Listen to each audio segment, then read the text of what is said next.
देखिए, अगर आप मुझे दूसरे राजनेताओं की तरह सोचते हो कि मैं पुराने कुनबे की बुराई करके नए कुनबे में जाऊं, तो उस तरीके की सीरत नहीं। पुराना कुनबा था, बहुत कुछ सिखाया, मैं सीख कर आया, उसको इस कुनबे में मैं आगे बढ़ाऊंगा और अपने कुनबे को और मजबूत करूंगा। तो 7 तारीख को आपने बहुजन समाज पार्टी ज्वाइन किया? बिल्कुल, मेरी पहली मीटिंग 7 तारीख को हुई जी। है। 8 तारीख और 9 तारीख को समय लिया गया जी। कि किस तरीके से करना है, और 10 तारीख को पूर्णतः मैं पार्टी में शामिल था। आपने आवेदन किया, टिकट का आपको टिकट मिल गया और आप चुनाव में गए। बिल्कुल। ठीक है जी। जी। यही समझे? बिल्कुल ऐसा ही। अडॉप्ट कर लिया बहुजन समाज पार्टी ने अच्छे से, और आपको और आपने बहुजन समाज मेरे जिले का संगठन पूरा सामने खड़ा है। जी। पहले दिन जिस दिन से इनसे मुलाकात हुई, जी। उसी दिन से इन्होंने मुझे अपने बच्चे की तरह समझाया, आगे बढ़ाया और किस तरीके से काम करना है वो सिखाया। ये बच्चा भी आगे उंगली पकड़े थामे रहेगा या? देखिए, बात खुद दे दो। बिल्कुल, बात ऐसी है, कहीं पर जाना है तो परिवार बनकर जाना है, और जब तक परिवार खुद ना कहे निकल जाओ, जैसे शेरों में होता है कि बच्चा जब तक रहता है जब तक उसका बाप ना कहे कि अब चले जाओ, तो मैं तो वो शेर हूँ जब तक शेर का बाप नहीं कहेगा कि भाई चले जाओ। मतलब मान से अगर बाहर ना निकालते कि अब चले जाओ, तब तक नहीं। उसके लिए भी देखिए, बाप अपने बच्चे को जब घर से बाहर निकालता है, जब बाप को भरोसा हो जाता है कि आगे हम अपना जीवन अच्छे से जिएगा। चलिए, बहुजन समाज पार्टी के पदाधिकारी है, इनके पास माइक भेजूंगा बाद में, पहले आपसे बात करते हैं। जी। चुनावी तैयारी कैसी है? फिर से चुनावी तैयारी खूब रंग में, जो पार्टी की कार्यनीति है अपने तरीके से चल रही है।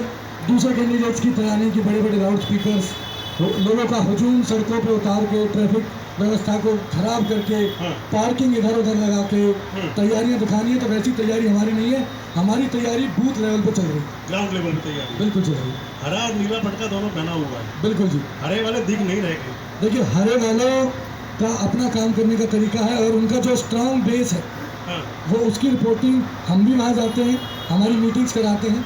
जरूरी नहीं हर कार्यकर्ता दफ्तर पर आएगा, सारे कार्यकर्ता दफ्तर पर रहेंगे तो फील्ड में कौन रहेगा? मतलब हरा रंग नीले पे बराबर चढ़ रहा है या नहीं चढ़ रहा? देखिए, दोनों रंग एक साथ चल रहे हैं, और दोनों रंग हरियाणा की राजनीति में इस बार बड़ा फेरबदल करेंगे, लिखवा के ले लीजिए। चलिए, 90 विधायक बन गए जी। उन 90 विधायक में जो आपकी पार्टी का, यानी कि बहुजन समाज पार्टी का, इंडियन नेशनल जनता का अलायंस है जी। 37 सीटों पर आपकी पार्टी चुनाव लड़ रही है, 53 पर चुनाव लड़ रही है इंडियन नेशनल जी।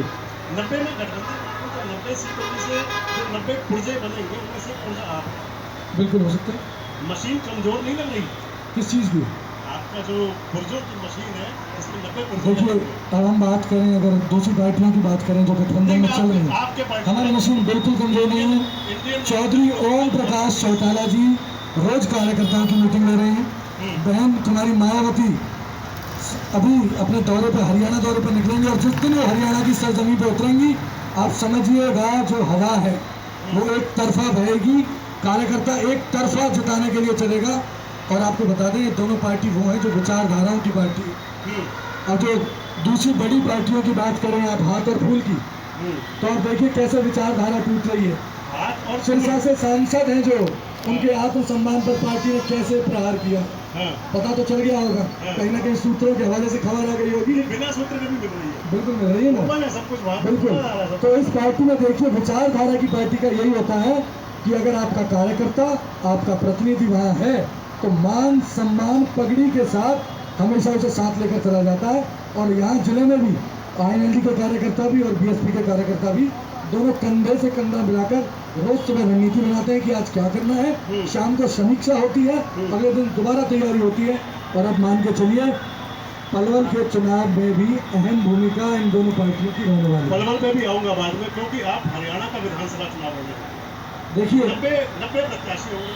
बिल्कुल मैंने कहा था कि 90 पुर्जे होंगे उस मशीन के अंदर, तो चलेगी जी। और मैंने आपसे यही कहा था कि वो मशीन कमजोर तो नहीं हो रही। उनके साथ एक पार्टी और जुड़ी, देखिए, हरियाणा लोकहित पार्टी, उस पार्टी का नाम है, और गोपाल कांडा उसके नेता जी। गोपाल कांडा ने नामांकन करने के बाद उसका जो पहला बयान था गोपाल कांडा जी का, सिरसा जाऊंगा अगले 2 दिनों में, पूछूंगा कांडा जी से वहां जाकर, आज आपसे पूछ रहा हूँ। गोपाल कांडा ने कहा था कि भारतीय जनता पार्टी की सरकार बनाएगी, आपके गठबंधन के लोग हैं, आपकी गठबंधन की पार्टी है जी। भारतीय जनता पार्टी में अपना कैंडिडेट वापस ले लेती है, क्या समझे हरियाणा की जनता? देखिए, वो भारतीय जनता पार्टी वालों से पूछो कि क्यों प्रतिनिधि वापस लिया।